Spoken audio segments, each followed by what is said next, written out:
This is a very difficult and trying time for our community. We've had amazing support from partners across the state that have arrived to not only assist in the investigation, but give us support with what we need. The details of the investigation are being thoroughly investigated right now by these community partners. I can tell you that the student does reside in Idaho Falls, Idaho, but she does attend school here. During the shooting, a teacher disarmed the student and detained her until law enforcement took her into custody. This incident is also being investigated by, I'll tell you who the partners are: Idaho State Police, Jefferson County Sheriff's Office, Bonneville Sheriff's Office, the FBI, Idaho Falls PD, Rigby PD, Rexburg PD, and Madison PD, or Madison County Sheriff's Office, excuse me.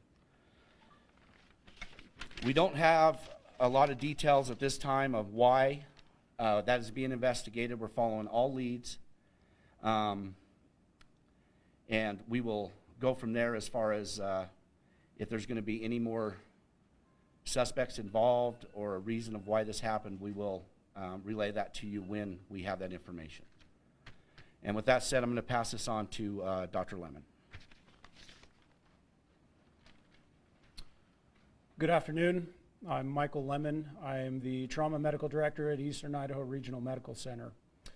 At 9:55 this morning, our incident command was set up.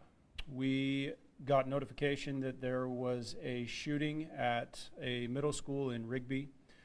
We were notified that there were 3 patients that were coming to us as gunshot wound victims.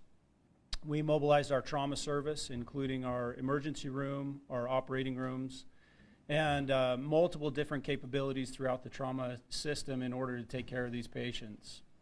I can report to you that fortunately we were blessed that each of these individuals sustained non-life-threatening extremity injuries. Our 2 pediatric patients will be monitored overnight in the hospital. Our adult patient injured has been treated and released from the hospital already. At this time, from a hospital standpoint, we want to absolutely express our condolences to the victims of this who were both shot, as well as the victims who sustained emotional trauma in going through this. We express our condolences to the community in Jefferson County and appreciate both the teachers, the emergency staff, as well as the police departments that appropriately took care of these patients, and hopefully we can get through this together. Thank you.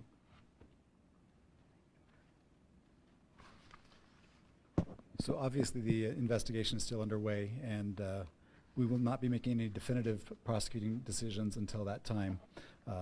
Once the investigation is completed, we will be filing appropriate charges, possibly including 3 counts of attempted murder, accounting for the victims that you've heard of today. And that is all we have to say for now. Could you say and spell your name, please? Mark Taylor, M-A-R-K-T-A-Y-L-O-R.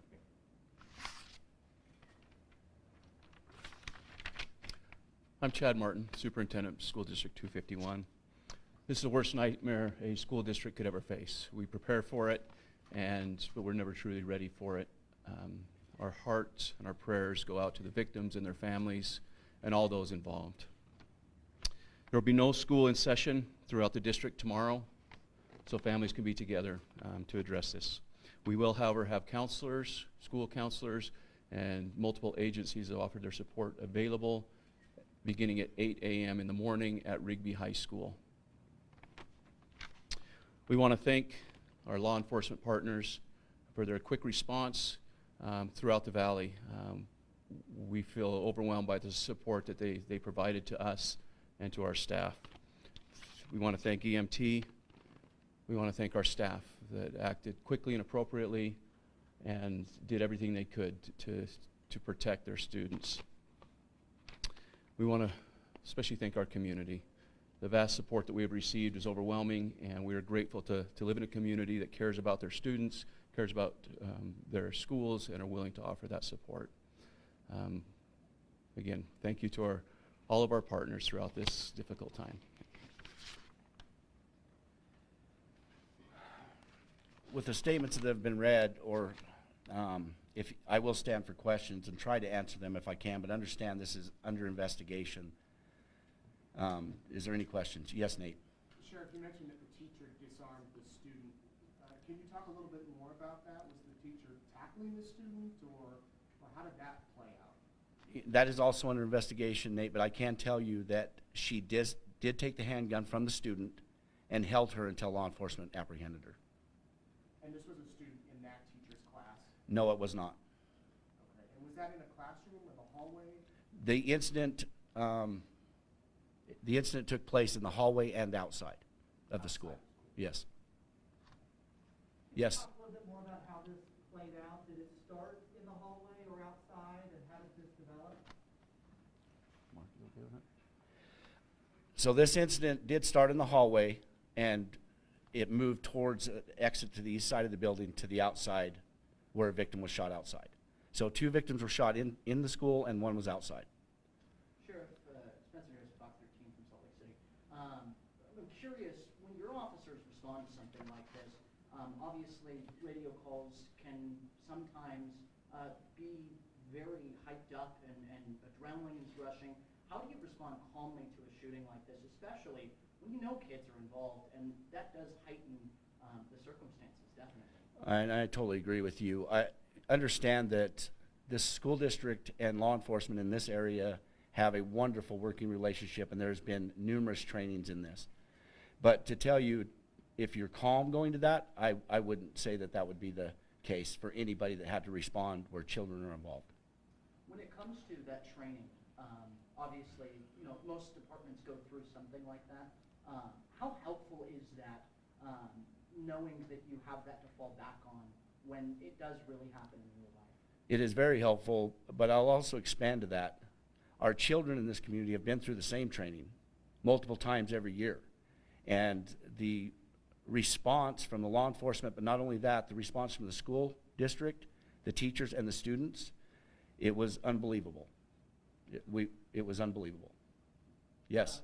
Lieutenant Kaufman from the Post-Register. Were there any warnings or reports that this student might pose a danger before this morning? Not that I'm aware of, but that is under investigation right now. Yes, sir. Were any of the victims targeted? Do you believe the shooting was a targeted attempt to harm them? Once again, it's under investigation, and I do not have the answer to that. Okay? Yes, ma'am. So Sheriff, there are multiple posts kind of going around social media within, the Rigby community as well as to the identity of the teacher that disarmed the student. Can you confirm that it was Miss Julie Knighting that disarmed the student? After speaking with the school district, and we have not spoken to her in reference to releasing this teacher's name, so I cannot confirm that at this time.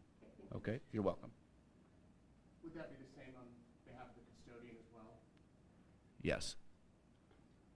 Were there deputies already at the school? I know some schools have school resource officers, or was this something they had to rush to the scene this morning? We do have school resource officers. The deputy was not in the area where the shooting occurred, but deputies and officers from Rigby Police responded immediately. As we speak, there are people setting up a sign outside the school in support of all these students. What does it mean to you, and whoever else wants to answer this, that the community is so supportive of what happened and making sure that the students are okay when they go back to school whenever they do? I'm going to refer that question to the superintendent, because I believe he's answered that very eloquently, okay? I was not aware of the specific sign, but I can tell you from the time we've got students out of the building, moved them to the high school, within 30 minutes we had agencies here helping, bringing food, water, blankets. It's, like I said, it's overwhelming for the support that we had. Multiple people texting, emailing, calling, coming, asking what they can do to help. So the support from the community was overwhelming, and I have no doubt it will continue to be that way. For the prosecutor, given that the suspect is a juvenile, how much information are you going to be able to release in the coming days about the charges, court proceedings? Are we going to hear anything more about this situation here in the next few weeks? Well, that depends on when the investigation is completed. Once the investigation is completed, then we will be assessing all of the information to determine the appropriate charges at that time. And I'll leave it at that. Can anyone say anything more about the injuries to these three victims? Were they shot once or multiple times, and how badly were they hurt?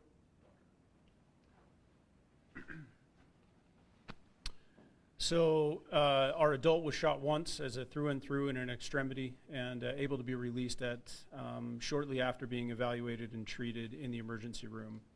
Our two pediatric patients, one was shot once in an extremity and may require surgery in the future. The second was potentially shot twice, but there were two injuries, one to an upper extremity, one to a lower extremity. Once again, all of them are non-life-threatening injuries, and the patients will recover. I know this might be kind of a hard question to answer, but how lucky is that there were three gunshot victims, all three of them seem like they will make full recovery very quickly? An absolute blessing. As our officer has already stated, we as a trauma facility, we prepare for this. We've actually, with the assistance of other high schools, we have actually run mock shooting mass casualty situations. All of those situations did not include completely survivable injuries. And so, as he stated, we're prepped, we're ready. Our trauma system was prepared for this when it came on, and the fact that the injuries are as insignificant as they are right now, not saying that they aren't bad, but they could be so much worse. We feel absolutely blessed. And did I understand correctly that those two pediatric patients could potentially go home tomorrow? Our two pediatric patients are going to be monitored in the hospital overnight. They're under what we'd call a fair condition. Both of them are completely stable. We want to continue to monitor those injuries and make sure they don't need any other further surgical treatment, and then potentially could be dismissed tomorrow. Can you say if they're male or female? I cannot. For the sheriff and the superintendent, how well prepared do you feel that the school district was to handle something like this and not happen around here? As the sheriff mentioned, we train very frequently with the sheriff and also on our own for situations. I don't think we can ever fully be prepared, but I feel like our staff reacted and our students reacted in the best possible way for the best possible outcome. We will obviously take time over the next days and weeks to reevaluate and see where we can continue to improve. But as a whole, I'm very pleased with the way our staff responded. Yes, sir. Can you say what kind of weapon it was? That is under investigation, but it was a handgun. You don't know caliber? No. Do we know where she got it? I do not know that at this time. And what's the status of the suspect? Is she being held somewhere? She is in the Jefferson County Sheriff's Office at this time. So there's reports of a video going around on the social media, TikTok. Is that something the investigative team is aware of at this They time? are aware of that, and they are looking into it. Sheriff, how long will your investigators remain at the school? I mean, is it still considered a crime scene? It is, Nate. It's a big school. It's a big crime scene, and they're very thorough, so they'll be there a while. Do we know if there might be any video of this? Are you okay with the answer now? The incident was caught on the school security system, yes. Will that be released to us at some point in time? That'll be up to the prosecutor, but as far as during the investigation, no. Not during the investigation. All right. Thank you for coming, everyone. We will update more information as soon as we have it, okay? Thank you.